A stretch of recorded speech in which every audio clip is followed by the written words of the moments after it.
The AI bubble is fueled by perverse incentives that predates this industry, and there are multiple factors that are feeding into this frenzy over placing AI on every single thing that your company does. There used to be glorious days, and I've spoken of them in the past, when we used to do fundamental analysis. We used to look at the companies and say, where's this company heading? How profitable they are? How much money are they making? In terms of evaluating what this company should be worth.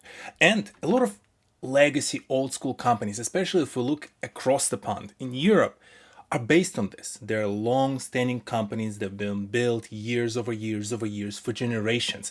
It's interesting that a lot of these companies are still family run. There's a lot of still inherited wealth over in Europe. Like if you look even at the statistics in terms of the logic behind how you would create the wealth is that you would create a company, you would run it in your family for generations, and you would accumulate this wealth versus places like here in the United States, where like 73 of the new ultra wealthy folks are just self-made millionaires and billionaires. And this is where, if you look at this kind of like dynamic, this is the old school way of doing this. But again, here in the United States, we do things very differently.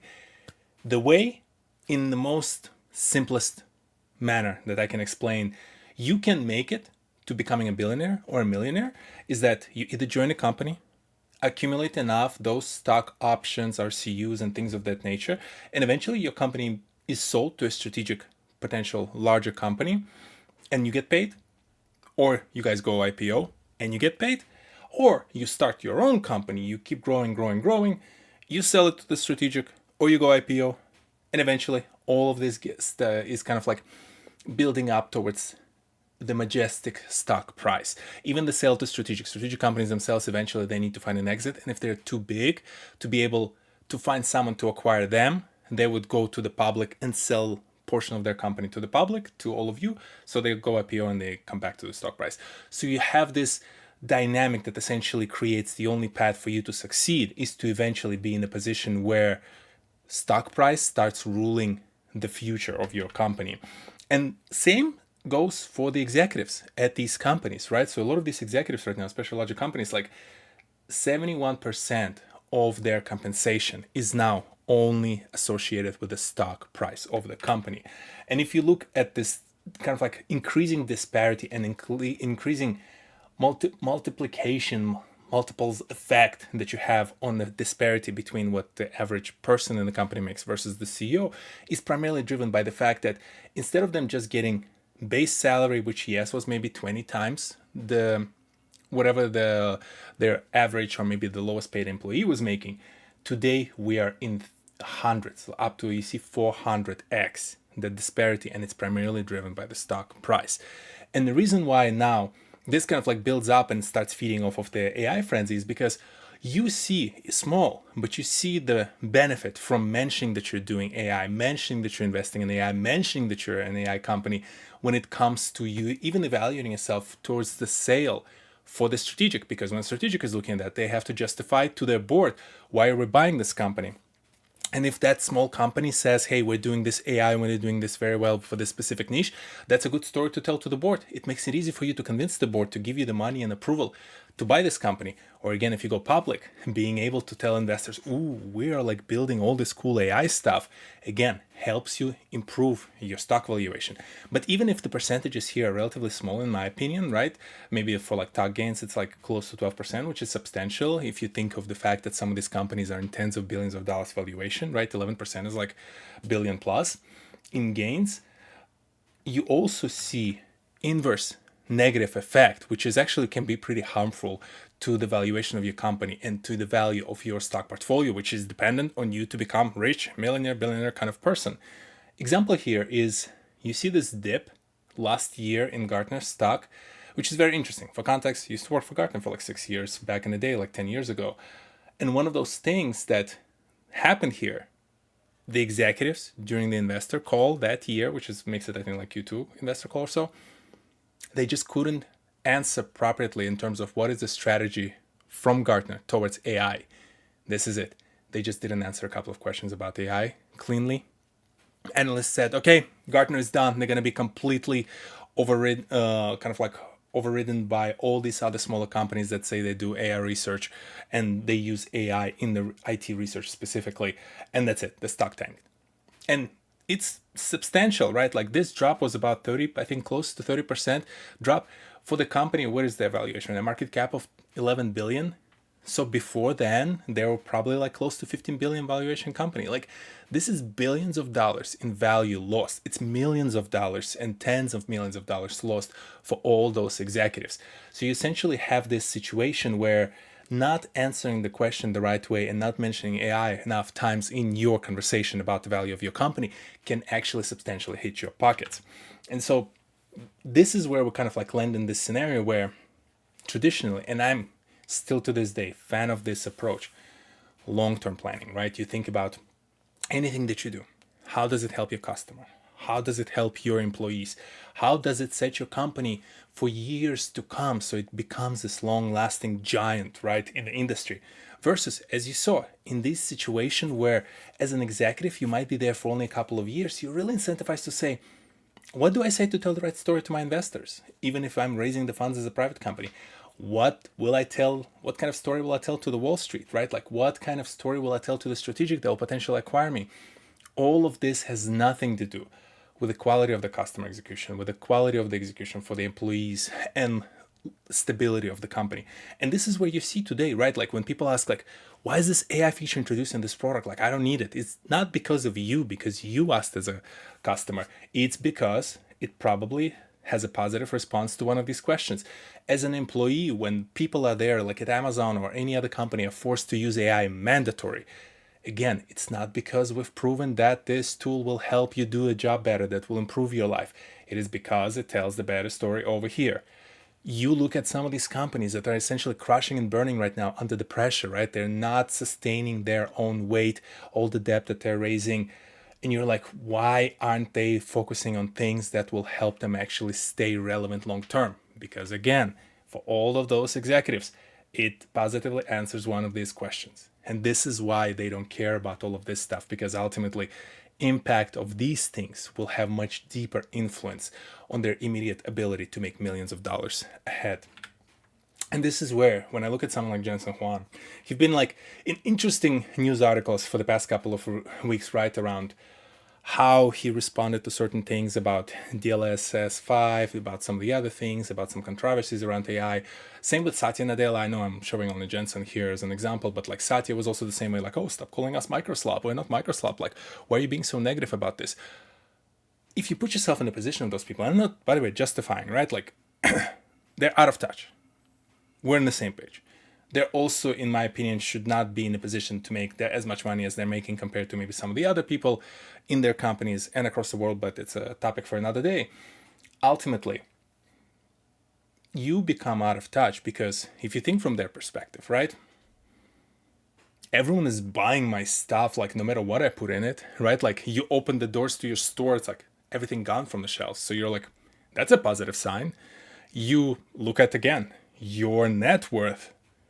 That's a positive sign. It keeps increasing. You look at the company's stock price. It's increasing. That's a positive sign. And you're surrounded by people whose long-term employment likely is dependent on how happy you are with them. So the higher they are with especially organizations like NVIDIA, with the amount of money those individuals make, right? Like famously, there was a stat, I think, that almost like every employee right now in NVIDIA who has a stock actually a millionaire based on that stock value, right? So like you losing that job has substantial effect on your life, and I don't blame those people. Like you have kids to put through college, you have mortgages, you have parents to take care of. Like I get it. Like don't get me wrong, it's tough, but I get it, right? So you're not gonna piss your boss off because it might mean you making several millions less, right? And it's majorly impactful towards your family's livelihood. So these individuals that are now surrounded by like, I'm seeing all these positive signs. My like product is selling, my stock price is high, people are not pushing back on me. They think I'm like the best thing since the sliced bread. And it's like, yes, in this environment, then when you hear people criticizing, calling your product slop, criticizing the influence that you're doing, you're like, but I'm being rewarded for it. Like this is literally, I get it, because they're like that animal in the cage who've been always rewarded with like, a treat every time they press the button, and now they're pressing the button and they get electrocuted and they're like, what the hell? I've grown in this cage, and I've been taught the fact that every time I press this button, things are going and looking up for me. I'm doing better, and now all of a sudden I'm getting punished for it. And that's why the other day he went and he kind of slipped and he said like, "Oh, everyone's wrong about what are we doing with DLSS 5," because I genuinely believe he thinks that. In some cases, some of these CEOs, yes, they're just lying through their teeth to just make it to the next earnings call. But for someone like Jensen, for someone like Satya, for some of the other folks out there, like I genuinely believe that they actually believe that everything is okay and that it's okay that they're telling the story that favors the stock price. They consciously or unconsciously, because of all these perverse incentives, picked the valuation and the stock price and investors over the employees and the customers. And I think from that, all kind of like, as I said, all this noise happening around them, I don't think they perceive the fact that, hey, you're making a negative impact on the society. You're making negative impact on some of these industries. You're making a negative impact onto some of these towns where all these data centers are being built and they're like siphoning all the electricity. They're killing the businesses with the high electrical bills. They're killing the jobs and essentially slowly draining that town out of its life force, right? They don't see it because, again, all the gauges that they're looking at on their control panel, they're all in green. And that's why you can see them all being confused about it.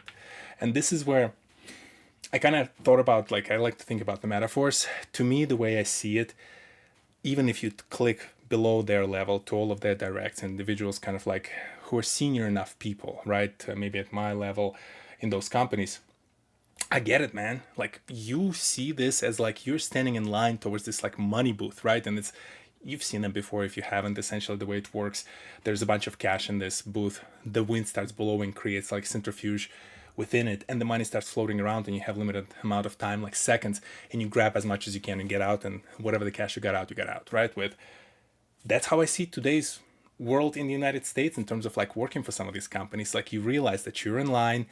Some of you a little bit closer to this money booth, some of you way far, executives are right about to enter it. You have limited time. You have years, in some cases quarters, right? So what you do, you grab as much as you can, not caring about the next person in line, whether there's going to be enough money left, because you're not sure if you're going to have the next money booth in front of you, right? So it creates, again, this like perverse set of incentives where it's about me in the moment. I just need to grab while the grabbing is good and get out. And this is where I see that difference, right? Like, there was this interesting set of content you can find online, like comparing some of these companies, especially comparing, again, the reason why I started with European companies versus US companies is that you still see in Europe, regulations aside, disparity of all 27 countries being slightly different cultures, different languages, all sorts of different factors, right?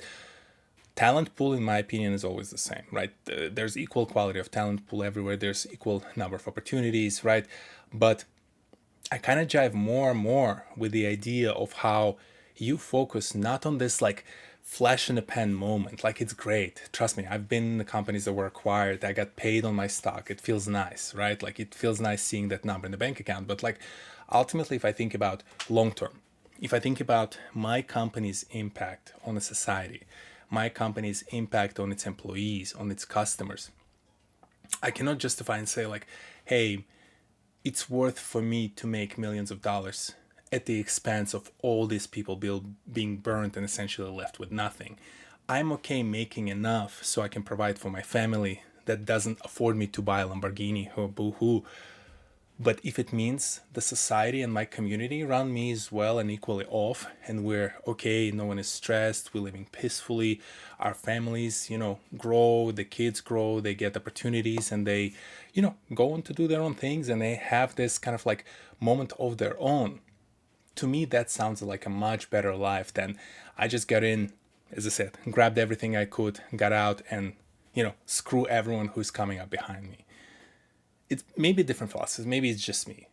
I don't know. But when I look at all of these things around the AI, it just, as much as, again, it's fun sometimes to poke this bear, so to speak, and see all the flaws in it, I also realize that AI is just one of many different ways by which people will take advantage of the system in place right now.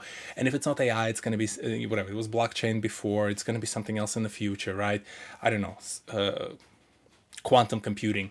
If you don't have quantum computing in your name of the company, if you're not saying you're doing quantum computing, if you're not saying you're using quantum computing to do the job, it's going to be exactly the same thing again.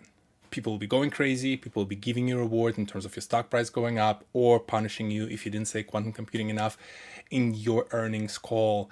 And it's going to be same wheel all over again, all these same perverse incentives. So yes, a lot of AI stuff is stupid right now, but in my opinion, it is stupid and it's inflating this bubble, not because it's AI's fault, but because honestly, that's how this system is built. It's all about this money booth. Get in, get as much as you can, get out, and screw anyone behind you. I'll see you next Saturday. Peace.